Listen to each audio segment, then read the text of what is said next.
세상이라는 이 고달픈 곳에서 눈물 한 방울 흘리지 않고 살아가는 사람은 결코 없습니다.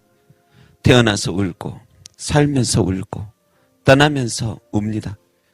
그래서 믿음의 조상 아브라함도 사랑하는 아내 사라를 보내고 통곡하며 울었습니다. 다윗도 시편을 보면 죄에 대한 참회와 슬픔 속에서의 부르짖음, 괴로움 속에서 눈물의 연속이었습니다. 눈물 골짜기로 지나다닌 인생 같습니다. 그래서 사람들은 너는 주야로 울고 사는구나. 눈물이 너의 음식이구나.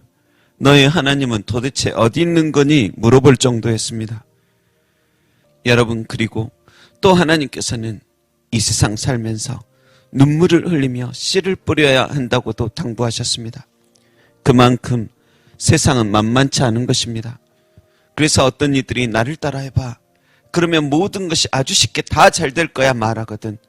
그들의 말에 결코 현혹되지 말아야 할 것입니다. 눈물 없이 얻은 것은 결국 많은 눈물 흘리게 하며 떠나갑니다. 때로 금수저를 물고 태어났다 해도 그들 역시 나름대로의 눈물을 흘릴 고생의 세상이 다 따로 있습니다. 사도 바울도 보십시오. 어떤 이들은 그에게 놀라운 하나님의 능력이 있기에 날마다 표적과 이적이 나타나 하나님의 은혜에 감격하면서 가는 곳곳 전도에 모두 성공했으리라 여기기도 합니다. 그러나 사도 바울처럼 전도하면서 눈물 많이 흘려본 사람 없을 것입니다. 아무리 전해도 믿지 않아서 눈물, 저들은 안 믿을 것 같았는데 갑작스레 주님 믿겠다고 찾아오니 눈물, 그들이 정말 하나님 말씀 따라 더 순종할 때는 기쁨의 눈물, 반대로 일생활로 돌아가 버리면 아픔의 눈물. 그래서 바울은 사도행전 20장 31절에 보면 내가 3년이나 밤낮 쉬지 않고 눈물로 각 사람을 훈계하던 것을 기억하라 말할 정도였습니다. 사도 바울뿐만이 아닙니다. 하나님의 선지자들은 죄로 인해 망해가는 세상을 바라보며 그들도 눈물을 시냇물처럼 흘렸습니다.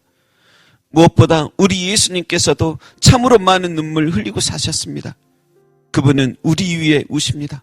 기도하실 때 우시고 곧 망할 예루살렘 성을 바라보며 우시고 이 백성이 목자 없는 양처럼 살아서 우셨습니다. 그런데 정작 그렇게 우리 위에 눈물을 너무도 많이 흘리신 분이 십자가를 지고 골고다 언덕을 올라가실 때 그러한 예수님이 너무도 마음 아파 사람들이 우는 모습을 보시며 나를 위해 울지 말고 너희와 너희 자녀들을 위해 울라 말씀하십니다.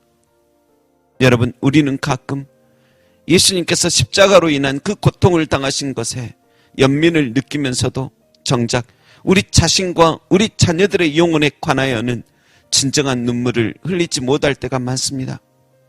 하지만 주님을 정말 사랑하여 눈물을 흘릴 정도라면 그와 동시에 내 영혼과 우리 자녀의 영혼도 얼마나 귀한지 이미 알고 있을 것입니다.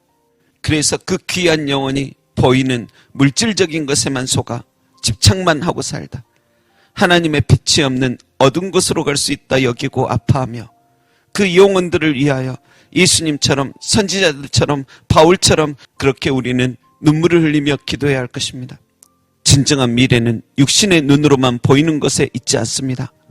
만일 육신의 눈으로만 보이는 것으로 끝난 것이라면 예수님은 십자가에서 사람들에게 잡혀 죽으신 너무도 불쌍해 눈물 날 정도의 가련한 존재일 뿐입니다. 그러나 예수님은 날 위해 울지 마. 너희 위해 울어. 그렇게 말씀하십니다. 난 예전부터 계속 말했었잖아. 난 나를 보내신 하나님 아버지의 뜻을 행하며 하나님의 일을 온전히 이루는 것이 내 양식이란다. 그래서 예수님께서 십자가에서 돌아가신 것은 사람에게 패배한 게 아니오. 그 순간도 아버지께서 주신 양식 그 영혼으로 먹고 있는 순간과도 같은 것입니다. 여러분, 정말 불쌍한 것은 그 하늘 양식 먹지 못하는 것이 더 불쌍하여 눈물 나는 것입니다. 세상에 만난 음식 못 먹어서 눈물 남이 아니오. 하늘 양식으로 배부르며 행복해하지 않는 것이 눈물 나는 것입니다. 부디 여러분, 사단이 주는 양식 드시지 마시고 예수님 주시는 양식 드시기 바랍니다.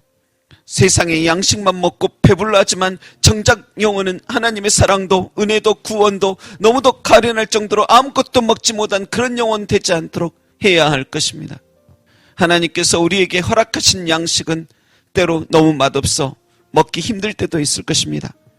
그러나 달달한 것에만 길들여져 있는 우리 영혼에겐 갈수록 쓰디쓴 것도 딱딱한 것도 먹을 줄 알아야 장성한 사람들이 되어갑니다. 여러분, 우리 영혼 장성하지 못하면 날마다 아기들처럼 건드다면 울고 실족할 것입니다. 그러나 쓰디쓴 것도 딱딱한 것도 먹을 줄 아는 존재가 된다면 그때는 이제 장성하여 실족함이 없고 아기들처럼 우는 것이 아닌 예수님처럼 바울처럼 선지자들처럼 영혼들을 위해 진정 울 줄 아는 그런 복된 존재가 되어간다는 뜻이니 오히려 감사하시길 바랍니다. 기도하겠습니다. 사람들의 허다한 죄와 허물 때문에 늘 안타까워 우시던 주님, 이제 우리도 주님처럼 진정한 영혼을 바라보며 울 줄 아는 그런 마음을 허락하옵소서. 세상 모두를 위해 울지는 못할지라도 내 자신과 내 자녀의 영혼만이라도 기도 제목으로 가지고 인생 살면서 몇 번이라도 제대로 울며 기도할 줄 아는 그런 존재 되게 하옵소서.